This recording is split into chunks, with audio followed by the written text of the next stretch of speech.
Assalamualaikum warahmatullahi wabarakatuh. Anak-anakku semuanya, pada kesempatan kali ini kita akan kembali belajar tentang pecahan ya. Ini part 2 karena kita meneruskan materi sebelumnya. Materi sebelumnya kita sudah belajar tentang pecahan biasa. Nah, nanti fokus pada kali ini kita akan belajar tentang pecahan desimal dan persen. Nah, sebelum kita lanjut, mari kita mengawalinya dengan membaca basmalah dulu bersama-sama. Yuk. Bismillahirrahmanirrahim. Semoga apa yang akan kita pelajari bisa dipahami dengan mudah dan bisa bermanfaat untuk kita. Ya. Kita mulai dari pecahan desimal.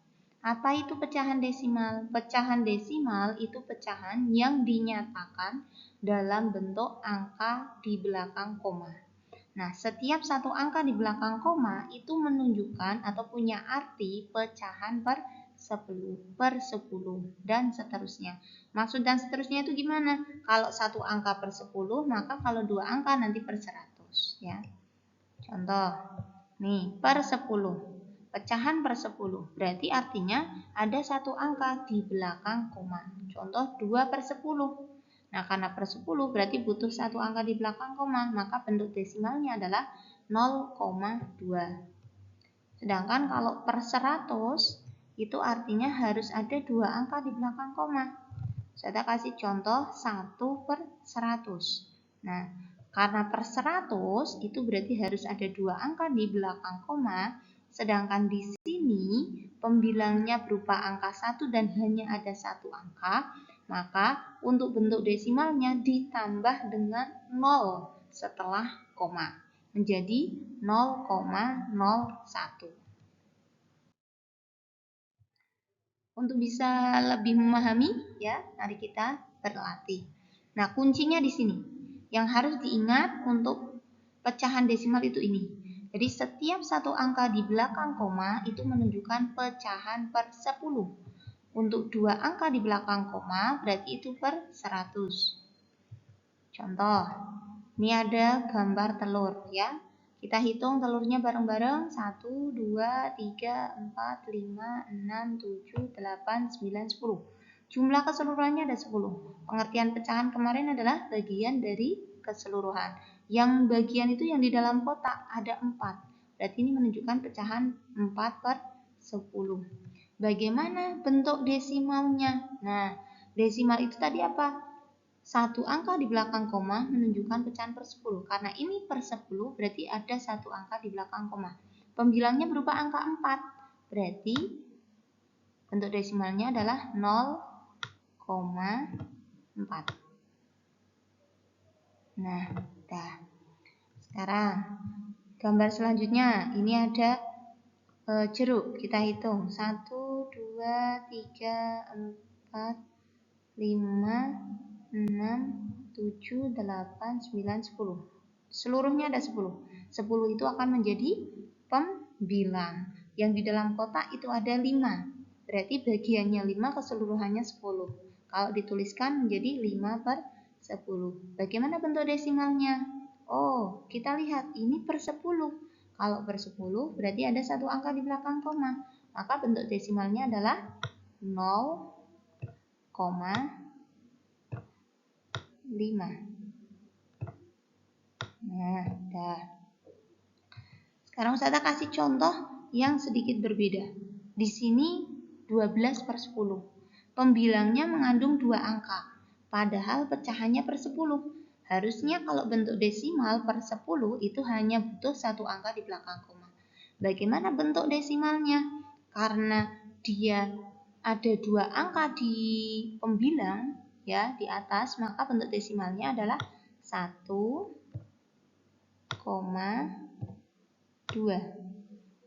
Nah, jadi karena per 10 berarti hanya butuh satu angka di belakang koma. Sedangkan contoh selanjutnya 25 per 100. Per 100 artinya butuh dua angka di belakang koma. Maka bentuk desimalnya apa? Pembilangnya kebetulan mengandung dua angka. Jadi cukup tambahi 0,2. Saya hapus komanya. Koma, ya, koma, 25. Oke, berarti bentuk pecahan desimal dari 25/100 adalah 0,25. Sekarang kita masuk ke bentuk pecahan selanjutnya, yaitu persen. Apa itu persen? Nah, kalian biasa sering lihat seperti ini ya, di toko-toko ketika kalian pergi ke minimarket, supermarket atau mall ya, ada tulisan diskon atau promo. Nah, persen itu apa? Persen adalah bentuk lain dari pecahan berpenyebut 100 atau persen itu pecahan per 100. Nah, simbolnya persen itu ini. Ini namanya simbol persen atau dibaca persen. Contoh ya, Ani pada hari Jumat diajak ibunya ke supermarket ABC untuk membeli baju. Salah satu toko baju di supermarket tersebut terpampang promo diskon 70%.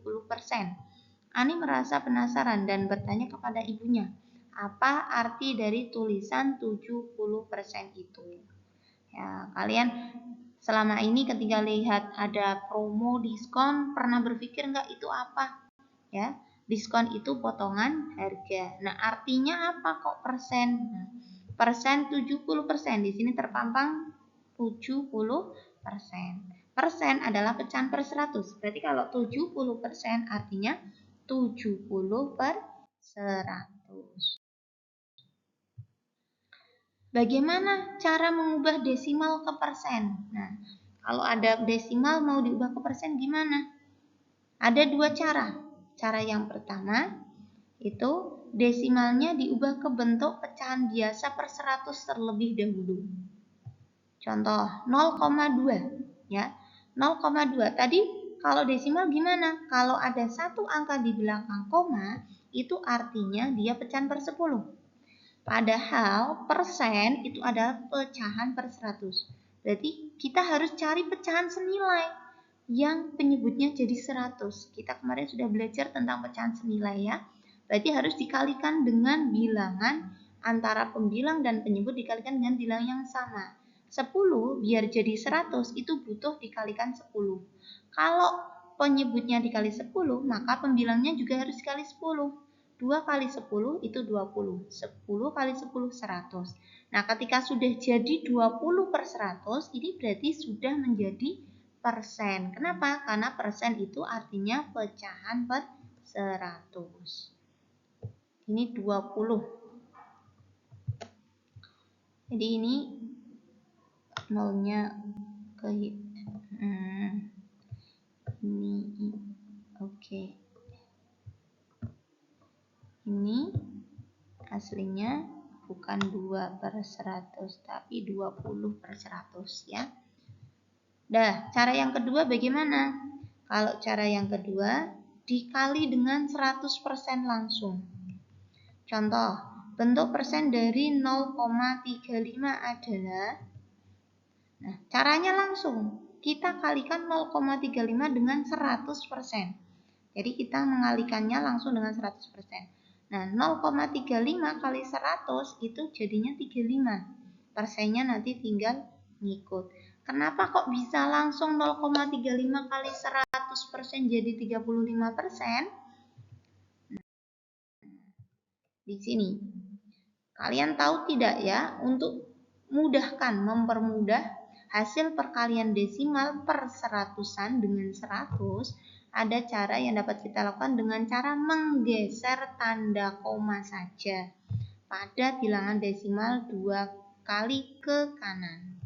Nih, contoh nih, 0,25 kali 100 berarti komanya kita geser 2 langkah, 1, 2, sehingga menjadi 25. Kalau misalkan angkanya ada 3 nih, contoh 2,36. 2,36 kali 100. Kalau 100 itu tadi menggesernya hanya 2 kali. Berarti komanya kita geser 1, 2. Sehingga komanya hilang menjadi 236. Ya.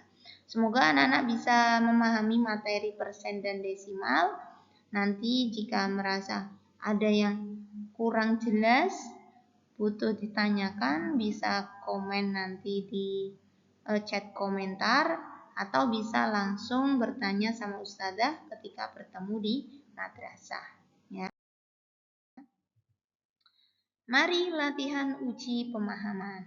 Kalau kalian sudah mengikuti materi tentang desimal dan persen yang tadi Ustadzah paparkan, mari kita menguji seberapa paham kalian.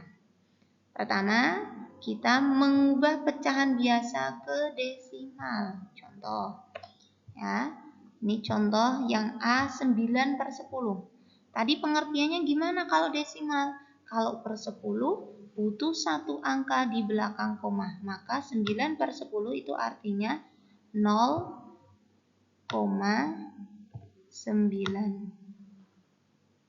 Nah, sedangkan ini 64/100. Kalau per 100 tadi butuh berapa angka di belakang koma? 2, betul. Berarti menjadi 0,64. Ya. Oke. Sekarang soal yang kedua. Soal yang kedua itu mengubah pecahan desimal ke persen. Contoh 0,12. Tadi untuk mengubah desimal ke persen ada dua cara. Boleh kalian gunakan cara yang kalian suka. Misalkan saja, ini Ustadzah pakai cara yang pertama, diubah dulu ke bentuk pecahan biasa. 0,12 itu artinya 12/100.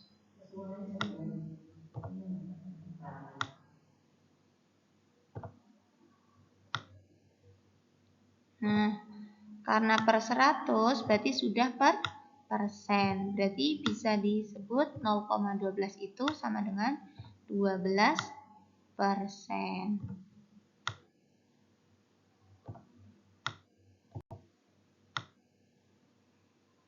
Oke. Sekarang yang B. Oke, yang B 1,5. Kita bisa gunakan cara yang kedua. 1,5.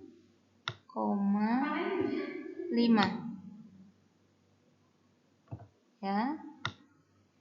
Nah, kita kalikan dengan 100.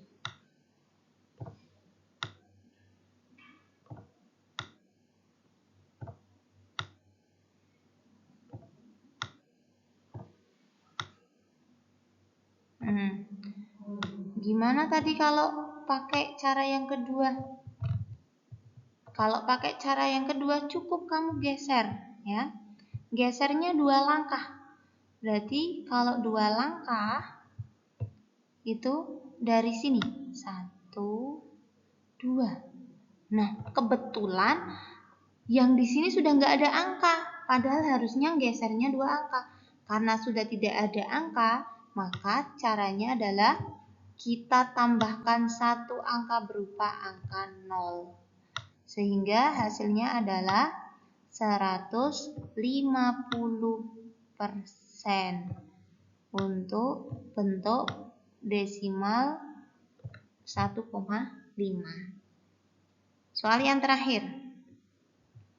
Nah, untuk soal yang terakhir kita ubah bentuk pecahan persen ke desimal atau biasa. Contoh nih, 35%. Persen tadi artinya apa? Pecahan per 100. Berarti kita ubah ke bentuk 35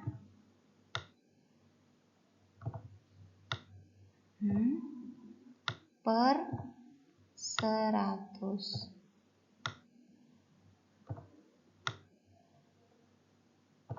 Nah, kalau sudah per 100, untuk bisa menjadi pecahan desimal, per 100 itu butuh 2 angka di belakang koma. Berarti 35 per 100 sama dengan 0,35. Nah, oke. Terus 5%. 5% itu artinya 5/100.